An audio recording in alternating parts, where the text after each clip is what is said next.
Hello, everyone, and welcome back to another episode of English with Chris. And we're looking at the story The Wonderful Wizard of Oz, Chapter 12 The Search for the Wicked Witch, read by me, English with Chris. So, without further ado, let's get started. The soldier with green whiskers led them through the streets of the Emerald City until they reached the room where the guardian of the gates lived. The officer unlocked the spectacles to put them back in his green box, and then he politely opened the gate for our friends. "Which road leads to the Wicked Witch of the West?" asked Dorothy. "There is no road," answered the guardian of the gates. "No one ever wishes to go that way." "How, then, are we to find her?" inquired the girl. "That will be easy," replied the man, "for when she knows you are in the country of the Winkies, she will find you and make you all her slaves." "Perhaps not," said the Scarecrow, "for we mean to destroy her." "Oh, that is different," said the Guardian of the Gates. "No one has ever destroyed her before, so I naturally thought she would make slaves of you, as she has of the rest. But take care, for she is wicked and fierce, and may not allow you to destroy her. Keep to the west, where the sun sets, and you cannot fail to find her." They thanked him and bade him good-bye, and turned toward the west, walking over fields of soft grass dotted here and there with daisies and buttercups. Dorothy still wore the pretty silk dress she had put on in the palace, but now, to her surprise, she found it was no longer green, but pure white. The ribbon around Toto's neck had also lost its green color and was as white as Dorothy's dress. The Emerald City was soon left far behind. As they advanced, the ground became rougher and hillier, for there were no farms nor houses in this country of the West, and the ground was untilled. In the afternoon, the sun shone hot in their faces, for there were no trees to offer them shade, so that before night Dorothy and Toto and the lion were tired and lay down upon the grass and fell asleep, with the Woodman and Scarecrow keeping watch. Now the Wicked Witch of the West had but one eye, yet that was as powerful as a telescope, and could see everywhere. So as she sat in the door of her castle, she happened to look around and saw Dorothy lying asleep, with her friends all about her. They were a long distance off, but the Wicked Witch was angry to find them in her country, so she blew upon a silver whistle that hung around her neck. At once there came running to her from all directions a pack of great wolves. They had long legs and fierce eyes and sharp teeth. "Go to those people," said the witch, "and tear them to pieces." "Are you not going to make them your slaves?" asked the leader of the wolves. "No," she answered. "One is of tin and one of straw. One is a girl and another a lion. None of them is fit to work, so you may tear them into small pieces." "Very well," said the wolf, and he dashed away at full speed, followed by the others. It was very lucky the Scarecrow and Woodman were wide awake and heard the wolves coming. "This is my fight," said the Woodman, "so get behind me and I will meet them as they come." He seized his axe, which he had made very sharp, and as the leader of the wolves came on, the Woodsman swung his arm and chopped the wolf's head from its body, so that it immediately died. As soon as he could raise his axe, another wolf came up, and he also fell under the sharp edge of the Tin Woodman's weapon. There were 40 wolves, and 40 times a wolf was killed, so that at last they all lay dead in a heap before the Woodman. Then he put down his axe and sat beside the Scarecrow, who said, "It was a good fight, friend." They waited until Dorothy awoke the next morning. The little girl was quite frightened when she saw the great pile of shaggy wolves, but the Tin Woodman told her all. She thanked him for saving them and sat down to breakfast. after which they started again upon their journey. Now this same morning the wicked witch came to the door of her castle and looked out with her one eye that could see far off. She saw all her wolves lying dead, and the strangers still travelling through her country. This made her angrier than before, and she blew her silver whistle twice. Straightway a great flock of wild crows came flying toward her, enough to darken the sky. And the wicked witch said to the king crow, "Fly at once to the strangers, peck out their eyes and tear them to pieces." The wild crows flew in one great flock toward Dorothy and her companions. When the little girl saw them coming, she was afraid, but the scarecrow said, "This is my battle, so lie down beside me and you will not be harmed." So they all lay upon the ground except the scarecrow, and he stood up and stretched out his arms. And when the crows saw him, they were frightened, as these birds always are by scarecrows, and did not dare to come any nearer. But the king crow said, "It is only a stuffed man. I will peck his eyes out." The king crow flew at the scarecrow, who caught it by the head and twisted its neck until it died. And then another crow flew at him, and the scarecrow twisted its neck also. There were 40 crows, and 40 times the scarecrow twisted a neck, until at last all were lying dead beside him. Then he called to his companions to rise, and again they went upon their journey. When the wicked witch looked out again and saw all her crows lying in a heap, she got into a terrible rage and blew 3 times upon her silver whistle. Forthwith there was a great buzzing in the air, and a swarm of black bees came flying toward her. "Go to the strangers and sting them to death," commanded the witch, and the bees turned and flew rapidly until they came to where Dorothy and her friends were walking. But the woodman had seen them coming, and the scarecrow had decided what to do. "Take out my straw and scatter it over the little girl and the dog and the lion," he said to the woodman, "and the bees cannot sting them." This the woodman did, and as Dorothy lay close beside the lion and held Toto in her arms, the straw covered them entirely. The bees came and found no one but the woodman to sting, so they flew at him and broke off all their stings against the tin, without hurting the woodman at all. And as bees cannot live when their stings are broken, that was the end of the black bees, and they lay scattered thick about the woodman, the little heaps of fine coal. Then Dorothy and the lion got up, and the girl helped the Tin Woodman put the straw back into the scarecrow again, until he was as good as ever. So they started upon their journey once more. The wicked witch was so angry when she saw her black bees and little heaps like fine coal that she stamped her foot and tore her hair and gnashed her teeth. And then she called a dozen of her slaves, who were the Winkies, and gave them sharp spears, telling them to go to the strangers and destroy them. The Winkies were not a brave people, but they had to do as they were told. So they marched away until they came near to Dorothy. Then the lion gave a great roar and sprang towards them, and the poor Winkies were so frightened that they ran back as fast as they could. When they returned to the castle, the wicked witch beat them well with a strap and sent them back to their work, after which she sat down to think what she should do next. She could not understand how all her plans to destroy these strangers had failed, but she was a powerful witch, as well as a wicked one, and she soon made up her mind to act.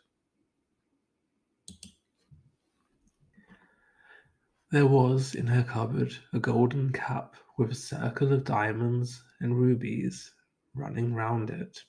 This golden cap had a charm. Whoever owned it could call 3 times upon the winged monkeys, who would obey any order they were given. But no person could command these strange creatures more than 3 times. Twice already the wicked witch had used the charm of the cap.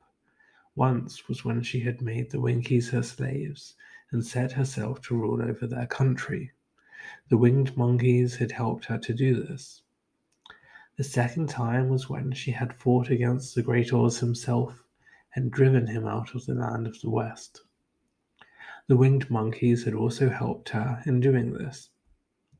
Only once more could she use the golden cap, for which reason she did not like to do so until all her other powers were exhausted. But now that her fierce wolves and her wild crows and her stinging bees were gone, and her slaves had been scared away by the cowardly lion, she saw there was only one way left to destroy Dorothy and her friends. So the wicked witch took the golden cap from her cupboard and placed it upon her head. Then she stood upon her left foot and said slowly, Epi, Pepi, Kaka. Next she stood upon her right foot and said, Hillo, hollo, hello. After this she stood upon both feet and cried in a loud voice, Zizzy, Zuzzy, Zik. Now the charm began to work. The sky was darkened, and a low rumbling sound was heard in the air. There was a rushing of many wings, a great chattering and laughing, and the sun came out of the dark sky to show the wicked witch surrounded by a crowd of monkeys, each with a pair of immense and powerful wings on his shoulders. One, much bigger than the others, seemed to be their leader. He flew close to the witch and said, You have called us for the third and last time. What do you command? Go to the strangers who are within my land and destroy them all except the lion, said the wicked witch. Bring that beast to me, for I have a mind to harness him like a horse and make him work. Your command shall be obeyed, said the leader. Then, with a great deal of chattering and noise, the winged monkeys flew away to the place where Dorothy and her friends were walking. Some of the monkeys seized the Tin Woodman and carried him through the air until they were over a country thickly covered with sharp rocks. Here they dropped the poor Woodman, who fell a great distance to the rocks, where he lay so battered and dented that he could neither move nor groan. Others of the monkeys caught the Scarecrow, and with their long fingers pulled all of the straw out of his clothes and head. They made his hat and boots and clothes into a small bundle and threw it into the top branches of a tall tree. The remaining monkeys threw pieces of stout rope around the lion and wound many coils about his body and head and legs until he was unable to bite or scratch or struggle in any way. They then lifted him up and flew away with him to the witch's castle, where he was placed in a small yard with a high iron fence around it, so that he could not escape. But Dorothy they did not harm at all. She stood with Toto in her arms, watching the sad fate of her comrades and thinking it would soon be her turn. The leader of the winged monkeys flew up to her, his long, hairy arms stretched out and his ugly face grinning terribly. But he saw the mark of the good witch's kiss upon her forehead and stopped short, motioning the others not to touch her. We dare not harm this little girl, he said to them, for she is protected by the power of good, and that is greater than the power of evil. All we can do is to carry her to the castle of the wicked witch and leave her there. So carefully and gently they lifted Dorothy in their arms and carried her swiftly through the air until they came to the castle, where they sat her down upon the front doorstep. Then the leader said to the witch, We have obeyed you as far as we were able. The Tin Woodman and the Scarecrow are destroyed. The lion is tied up in your yard. The little girl we dare not harm, nor the dog she carries in her arms. Your power over our band is now ended, and you will never see us again. Then all the winged monkeys, with much laughing and chattering and noise, flew into the air and were soon out of sight. The Wicked Witch was both surprised and worried when she saw the mark on Dorothy's forehead, for she knew well that neither the winged monkeys nor she herself dare hurt the girl in any way. She looked down at Dorothy's feet, and seeing the silver shoes, began to tremble with fear, for she knew what a powerful charm belonged to them. At first the witch was tempted to run away from Dorothy, but she happened to look into the child's eyes and saw how simple the soul behind them was, and that the little girl did not know of the wonderful power the silver shoes gave her. So the Wicked Witch laughed to herself and thought, I can still make her my slave, for she does not know how to use her power. Then she said to Dorothy, harshly and severely, Come with me and see that you mind everything I tell you, for if you do not, I will make an end of you, as I did of the Tin Woodman and the Scarecrow. Dorothy followed her through many of the beautiful rooms in her castle, until they came to the kitchen, where the witch bade her clean the pots and kettles and sweep the floor and keep the fire fed with wood. Dorothy went to work meekly, with her mind made up to work as hard as she could, for she was glad the Wicked Witch had decided not to kill her. With Dorothy hard at work, the witch thought she would go into the courtyard and harness the Cowardly Lion like a horse. It would amuse her, she was sure, to make him draw her chariot whenever she wished to go to drive. But as she opened the gate, the lion gave a loud roar and bounded at her so fiercely that the witch was afraid and ran out and shut the gate again. If I cannot harness you, said the witch to the lion, speaking through the bars of the gate, I can starve you. You shall have nothing to eat until you do as I wish. So after that she took no food to the imprisoned lion, but every day she came to the gate at noon and asked, Are you ready to be harnessed like a horse? And the lion would answer, No, if you come in this yard, I will bite you. The reason the lion did not have to do as the witch wished, was that every night, while the woman was asleep, Dorothy carried him food from the cupboard. After he had eaten, he would lie down on his bed of straw, and Dorothy would lie down beside him and put her head on his soft, shaggy mane, while they talked of their troubles and tried to plan some way to escape.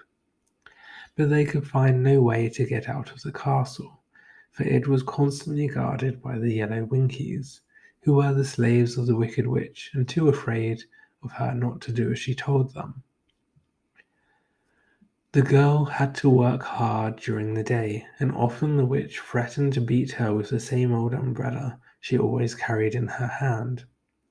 But in truth, she did not dare to strike Dorothy because of the mark upon her forehead. The child did not know this and was full of fear for herself and Toto. Once the witch struck Toto a blow with her umbrella, and the brave little dog flew at her and bit her leg in return. The witch did not bleed where she was bitten, for she was so wicked that the blood in her had dried up many years before.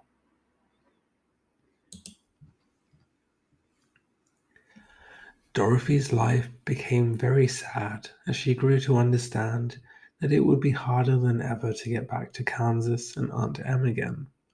Sometimes she would cry bitterly for hours, with Toto sitting at her feet and looking into her face, whining dismally to show how sorry he was for his little mistress. Toto did not really care whether he was in Kansas or the Land of Oz, so long as Dorothy was with him. But he knew the little girl was unhappy, and that made him unhappy too. Now the Wicked Witch had a great longing to have for her own the silver shoes which the girl always wore. Her bees and her crows and her wolves were lying in heaps and drying up, and she had used up all the power of the golden cap. But if she could only get hold of the silver shoes, They would give her more power than all the other things she had lost. She watched Dorothy carefully to see if she ever took off her shoes, thinking she might steal them. But the child was so proud of her pretty shoes that she never took them off except at night and when she took her bath. The witch was too much afraid of the dark to dare go in Dorothy's room at night to take the shoes, and her dread of water was greater than her fear of the dark, so she never came near when Dorothy was bathing. Indeed, the old witch never touched water, nor ever let water touch her in any way. But the wicked creature was very cunning, and she finally thought of a trick that would give her what she wanted. She placed a bar of iron in the middle of the kitchen floor, and then, by her magic arts, made the iron invisible to human eyes, so that when Dorothy walked across the floor, she stumbled over the bar, not being able to see it, and fell at full length. She was not hurt much, but in her fall, one of the silver shoes came off, and before she could reach it, the witch had snatched it away and put it on her own skinny foot. The wicked woman was greatly pleased with the success of her trick, for as long as she had one of the shoes, she owned half the power of the charm, and Dorothy could not use it against her, even had she known how to do so. The little girl, seeing she had lost one of her pretty shoes, grew angry and said to the witch, "Give me back my shoe."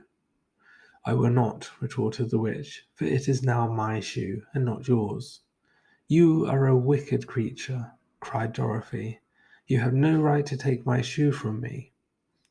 "I shall keep it just the same," said the witch, laughing at her, "and some day I shall get the other one from you too." This made Dorothy so very angry that she picked up the bucket of water that stood near her and dashed it over the witch, wetting her from head to foot. Instantly the wicked woman gave a loud cry of fear, and then, as Dorothy looked at her in wonder, the witch began to shrink and fall away. "See what you have done," she screamed. "In a minute I shall melt away."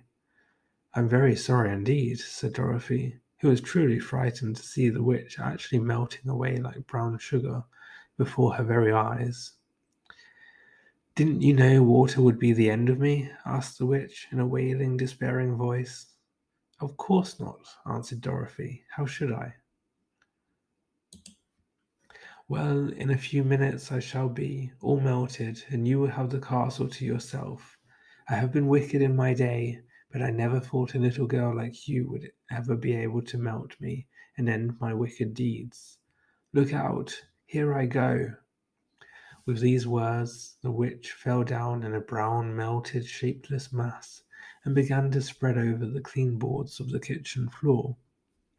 Seeing that she had really melted away to nothing, Dorothy drew another bucket of water and threw it over the mess. She then swept it out the door. After picking out the silver shoe, which was all that was left of the old woman, she cleaned and dried it with a cloth and put it on her foot again. Then, being at last free to do as she chose, she ran out to the courtyard to tell the lion that the Wicked Witch of the West had come to an end, and that they were no longer prisoners in a strange land. Okay, everyone, thank you for joining me. This was a very long chapter. I'm a little bit out of practice, so apologies for the few mistakes there. And join me next time for the next chapter. If you did like it, please do leave a like and subscribe. It would be greatly appreciated. Thanks again. Enjoy the rest of your day. Bye for now. Bye-bye.